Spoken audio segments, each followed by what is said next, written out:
I recently published a video where I talked about my first income report on my blog that I only made $1,100. And in that video, I shared how I had been blogging for almost 2.5, 3 years. And the fact that I was only making $1,100, like what kept me going? I also mentioned in that video that I hit a point where I was making $5,000 a month. And then because of Google and their shenanigans, actually 75% of my traffic dropped overnight. And it took me 9 months to get back to where I was making a little bit of money, and that was $1,100. When I shared that video, I had a subscriber, ask me, like, Jeff, like what kept you going? Because you weren't making enough to support your family. Like, how did you? what kept you going? And that's what I want to talk about today.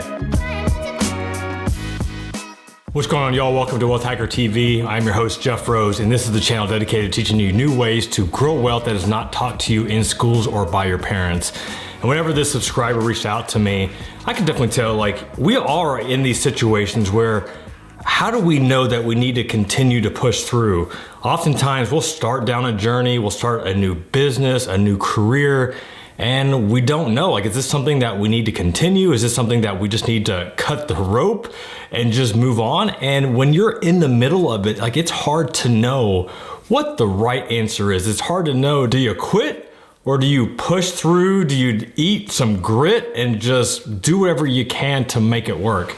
So in my situation, I just have to share. So the blog, the online business at the time, for me, like, this was just a side hustle. This was a side hustle that wasn't providing for my family. So I had a full-time business. I had my financial planning practice that was paying the bills, that was paying the mortgage, that was paying the electricity, that was putting food on the table for my family.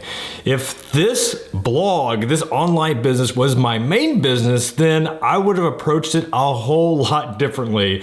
And there's no question I would have had to move on, because first and foremost, you gotta provide for your family. So for me, the financial planning practice, which was the main job, the main gig, that's what it offered. The online business, the blog, like, that was still this side hustle that I was trying to figure out. Even still, it was a side hustle. It was still something that was sucking up a lot of my time. I don't know if I shared this in that previous video, but there was a time that I was investing, pouring hours upon hours into the blog and understanding what an online business is and how it works and how you make money from it. It would be no surprise if I were to go back and actually check the hours that I put into it, but I'm sure that I was putting 20, 30, sometimes 40 hours a week into just the blog, not counting the time invested into my other business. So even though it was a side hustle, it was still something that I had to take a deep look inside myself and ask, is this something that I'm going to continue to do? So when I think back, when I was trying to make the decision, do I quit? Do I move on? What were some of the questions I was asking myself? And looking back, I can identify there was 3 things that I had to figure out if this was something that I was going to pursue. So the first thing that I had to recognize was that this wasn't about the money. Yes, I wanted to make extra money. Yes, I wanted to have this side hustle that would help us pay off our house faster, pay for our kids' college, allow my wife to quit her job. But for the most part, like, this wasn't about the money. When I started the blog, it was a marketing tool for my financial planning practice, and that was doing its job.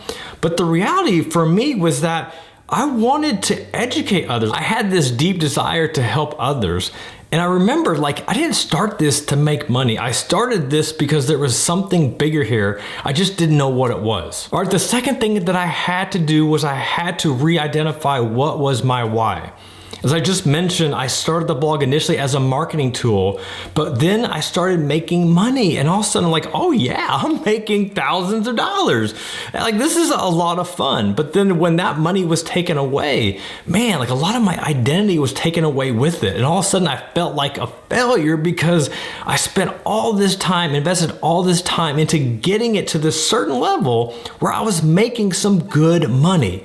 And then for one day, for Google to take it all away, and I had no idea how to fix it, how to make it right, how to make it work again, it just left me feeling defeated. So in that experience, I identified, like, my success was directly tied to the money, how much I was making.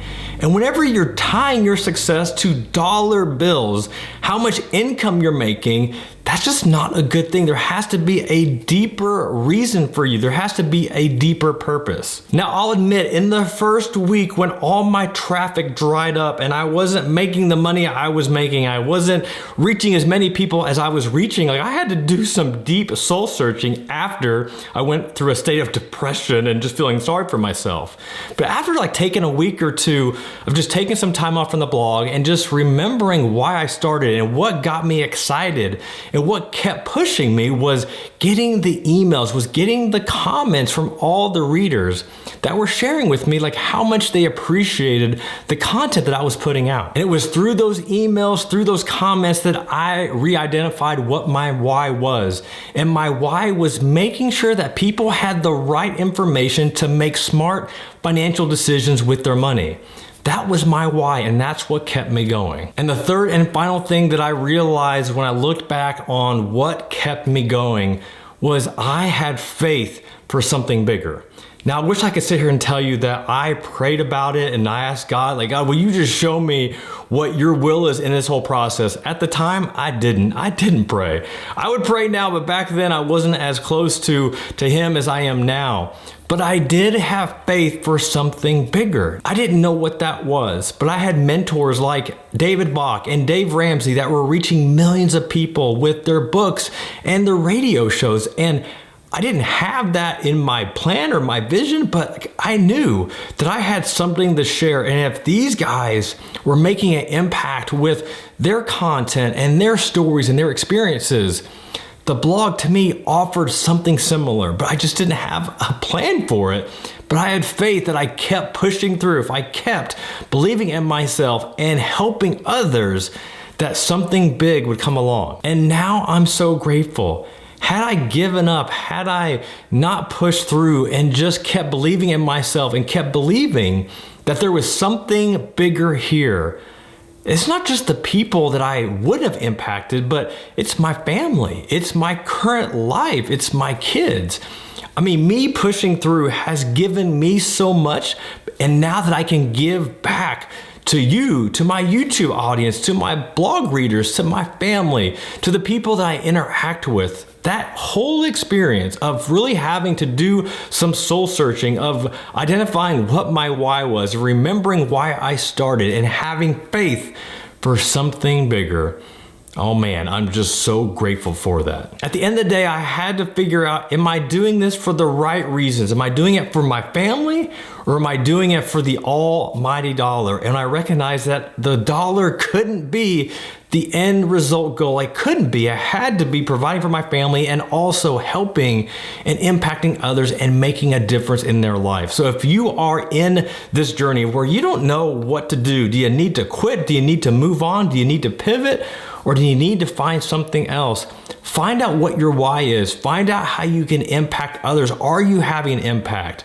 Have you left your family behind? These are all questions that can help you discover if this is something that you need to do, or this is something that you need to move on from and find something else. All right, I hope you enjoyed me sharing a little bit about my story, my background. If you enjoyed this video, be sure to subscribe and hit that like button. This is Jeff Rose reminding you that it's your money, it's your life, and only you can make it awesome. Until next time, peace.